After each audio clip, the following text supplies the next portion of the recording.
Hey guys, it's Snowman. Something I get requests for all the time is to go over my video creation process. So today we're gonna look at just that. Here's everything that goes into making a video for the channel. I'm going to be fairly thorough because I want you to get the best picture of what I do possible, in case you're thinking about starting to make videos yourself or even improve the quality of what you already have. Now I actually have several different shows on here. You Need to Play, Free Game Friday, How-Tos, and of course the Good Game Design series, but some of them are very different from others in terms of production. A guitar cover, for example, while complicated in the syncing process, is almost nothing like a regular analysis video. Likewise, the snowcasts have very little editing once the recording is over. They don't resemble what I normally do either. So today, we'll use the process I used for the Spelunky Good Game Design video as an example, since it has all the basic parts of what I do.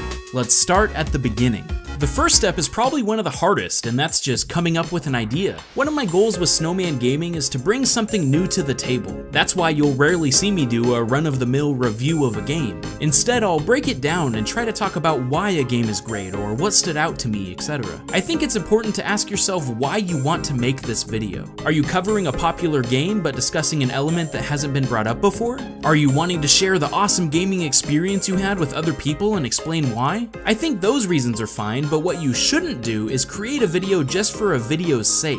What I mean by that is, don't go into a project with the mindset of, well, I need to make a video on something, I guess I'll just do it on this game. Let the content be the inspiration for the video, not the video being a reason to play a game. What will normally happen for me is I'll play a game, and if the experience is interesting enough, it may manifest itself into something worth discussing. Even if I'm just playing a game for fun, I'm looking for how elements in the design are implemented. So I might start mulling over some ideas. Why was this game so fun? What was I expecting going in? Is the game design intuitive or not? And if I think it's something worth pursuing, I'll either write it down for a later date or start the next step right away. Scripting. Scripting can be the hardest process for a lot of people because you're essentially writing an essay. A video script should follow the basic structure of an essay as well. An introduction, the bulk of your point, and a conclusion. But obviously you can spice it up with comedic lines or a sketch. For myself, writing sort of always came easy, and when I have an idea, normally the words will just flow out of me. Often I'll finish a rough draft in one sitting, but I know that's not the case for a lot of people. Sometimes writing bullet points of what you want to hit on will help too, giving a sort of skeleton to your script before you write in the meat of it. Again, I think it's important to have a main point. Why are you making this video? A thesis, if you will. What do you want your audience to take away from what you're saying? Make sure everything flows well and leads nicely to your conclusion, where you can either reinforce your thesis or end with a question to get the audience engaged in the discussion you started. Your style of video creation will dictate a lot about your script, and it can be structured in whatever way will help you most. My friend CJ makes 2 columns, the script on the left and relevant gameplay footage on the right. He's already thinking about what would look good as a visual as he's writing the script itself. You can write notes to yourself about inflection, pacing, or if you want this to be an on-camera shot or over gameplay. Whatever works best for you, find your most efficient method, as it'll help you save time later. This particular script is a collaboration between myself and Gaming FTL, so I'm color coding the script to show who will say what section. As far as collabs go, you could write the script yourself and divvy it up, write the points you want to talk about and have the other person write their own sections, or the best method in my opinion, work together on making a cohesive script that flows well from one person to another. You can even add some back and forth banter to make it more like a conversation. Finally, revision of your script is highly important. Just like in school when they made you write a rough draft, a second, and a final draft, scripting is much the same way. I'll jot down my main points initially, but then comb it over multiple times for mistakes. Obviously, grammar is important, but I also look for phrases that are confusing or could be worded better, when I reuse the same words over and over, or if I want to reshape my script and put a section in a different spot. Thesaurus.com is your best friend. Don't use the same descriptors too often. A script can become very repetitive if your script uses the same words to describe things in your script that could have been used with different words in your script. See what I mean? Have someone else look it over as well. Another set of eyes will help catch mistakes. In fact, have several people give their input. Sometimes you won't even realize that a part is total trash until they point it out. Read your script out loud. Sometimes sentences sound better in your head, but will be stupid once it comes out of your mouth. Give yourself a run through before you record it to make sure it all flows smoothly, and to practice how you'll say each line for the most effectiveness. Okay, enough about words. Let's talk about recording gameplay. This can work hand in hand with your scripting. Some people will want to record the game first and then script, so you can write about what happened when you played, while others will write the script first so they can get specific footage for a part they wrote about in the script. It all depends on what kind of video you're doing and your main goal. Normally, I'm in the second camp, where I'll try to record footage after the script and capture gameplay that will be most relevant to what I'm saying. If I talk about how beautiful the game is, I'll want to get a sweeping camera shot of the scenery. Or if I talk about a specific game mechanic, I'll be sure to show that part. In my opinion, your script is the most important, and the gameplay is there to accent your words. It's a visual aid to the point you're trying to make, so have that in mind as you record.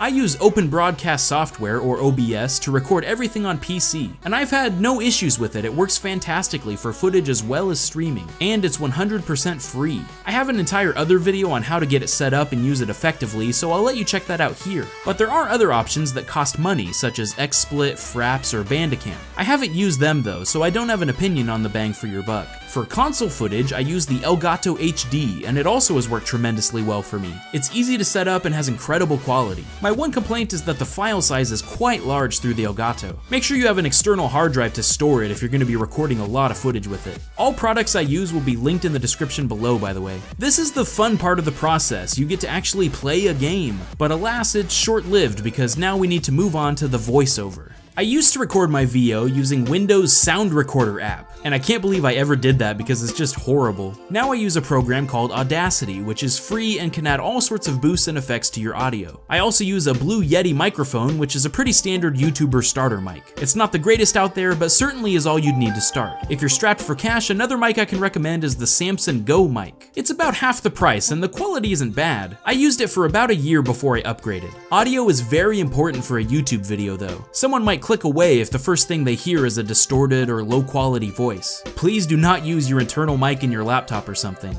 A pop filter is also extremely recommended so you don't have horrible pops in your audio every time you try to say a word with the puh sound in it. Okay, so the actual recording process is kind of long and monotonous. Get used to hearing your own voice over and over again. Make sure you're saying your lines effectively, and if you screw up, try again until you get it right. I usually break up my VO by paragraphs and edit it down from there, but some people record the entire thing and then chop it up after. Neither is necessarily better, but I like to do smaller increments, in case one section is significantly louder or quieter than another. Once I finish a part, I add some effects to it. First, noise reduction. I leave a few seconds of silence at the beginning so I can get a noise profile, and then reduce the entire thing to get rid of any excess noise the mic may have picked up, like a truck driving by, or a leaf blower, or a pressure washer. Yeah, my apartment is really annoying to record in. Anyway, then I normalize it. This gets rid of any extreme highs or lows in volume you might have. And finally, I add a bass boost and a treble boost to give it a fuller, more dynamic sound. That way you can really hear me instead of it sounding like I'm across the room from you or something. It's like I'm whispering right into your ear holes. Then you gotta splice it all together.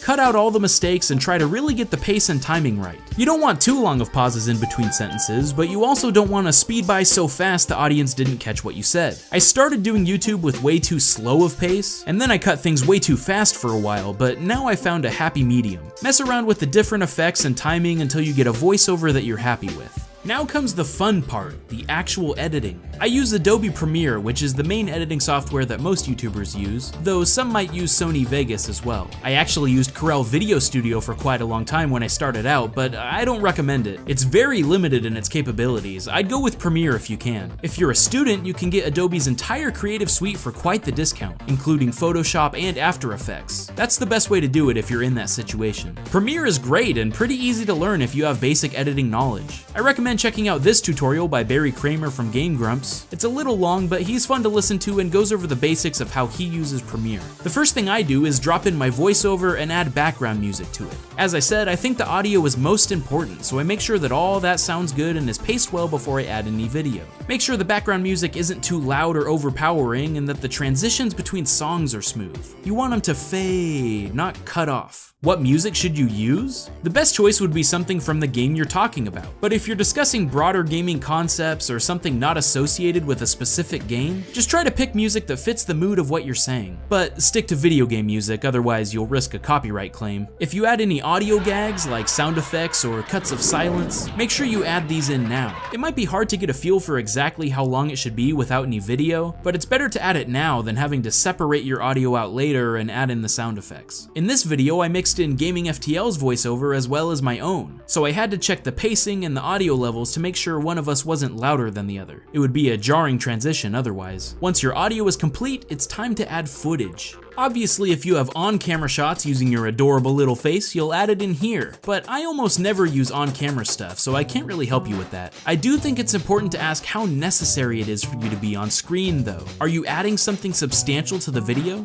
Personally, I like to just get into the action. If you do use it, make sure you have a decent quality camera. I would avoid using webcams since there's a delay and a low frame rate, and don't look at a script as you talk. Memorize or paraphrase it. We notice if you're just reading. This is probably the most time-consuming part of the process. You need to find footage that fits the part of the video you're discussing, and it could take quite a while to sift through all your gameplay. Remember when I said you can make your life easier by including tips about footage in your script? This helps if you have hours and hours of footage by adding relevant timestamps next to your words. I normally switch to a new clip at the end of a sentence, but that's not always the case. Sometimes I'll let a clip run longer or shorter depending on the flow of my script. You'll get a good feel for this over time. You don't want a shot to drag on forever, but you also don't want to chop it up so fast the audience can't keep up. Also, make sure not to show too much of the same area of a game. Have a lot of variety in your shots. This is also the part where I'll add any animation or visual aids to the video. This includes pop-in pictures, graphs or arrows, or zooming in on a particular spot. Anything that accentuates what I'm trying to say and isn't too distracting. I love this part of the process because you start to see your creation come to life. You may like the ideas you presented on paper in your script, but watching it become a full-on project that tells a story is really exciting. Then comes everyone's favorite part. Finishing touches. You know, where you get so sick of hearing yourself talk, but you gotta fine tune all the little bits that need improvement. Much like working toward a final draft in your script, a completed video needs to be watched and tweaked several times until it's just right. This clip starts too early, I'll push it back just a hair. Oh, this animation looks sloppy, it could be a lot tighter.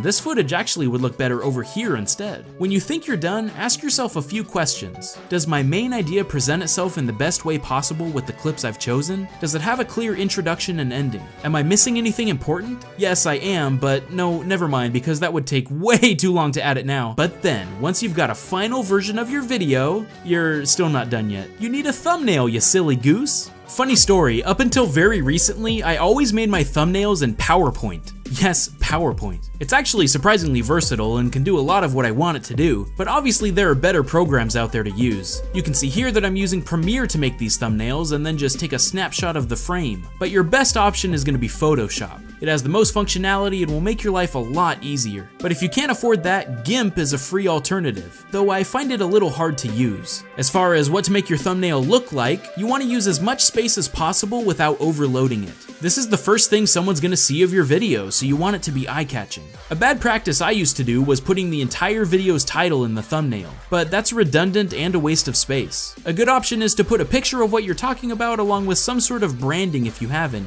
whether it's a series title like Good Game Design or an avatar of yourself. This makes the thumbnail easily recognizable and memorable for when they see it again. A long time ago, before I ever got into gaming on YouTube, I kept seeing Peanut Butter Gamer's old thumbnails all over the place. And after a while, I finally clicked it because I thought he looked like Thomas Gore from Balloon Shop, and now, years later, I'm a gaming YouTuber myself. How cool. It gets me all emotional. Anyway, my point is branding is good. I saw this over and over and now it's like, boom, that's PBG, I know that's him, his branding's good. I know this has been pretty robust, but I do have one final point, and it's perhaps most important. If you do all of these steps and your first attempt at a gaming YouTube video ends up sucking, that's totally okay. We live and learn from every mistake we make and grow from it to improve in the future. Most YouTubers can attest to the fact that their first videos are so horrible they can't even watch them without cringing. Don't believe me? Here's the first video I ever made about gaming content on YouTube. I thought I'd start it off with the top 5 best video game consoles.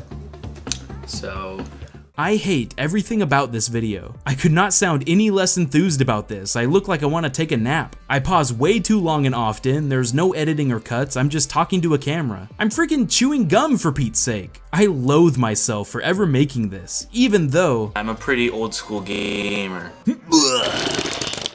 But do you know why I show you this? Anyone can improve. If I started like this, that means anyone can do it. Don't give up. Try something new with every video and challenge yourself as an editor, as a writer, and as an actor. I promise you'll start to see improvements. And it's a fantastic feeling to look back at your old work and see how far you've come. Thanks for watching. Now go create something you're proud of.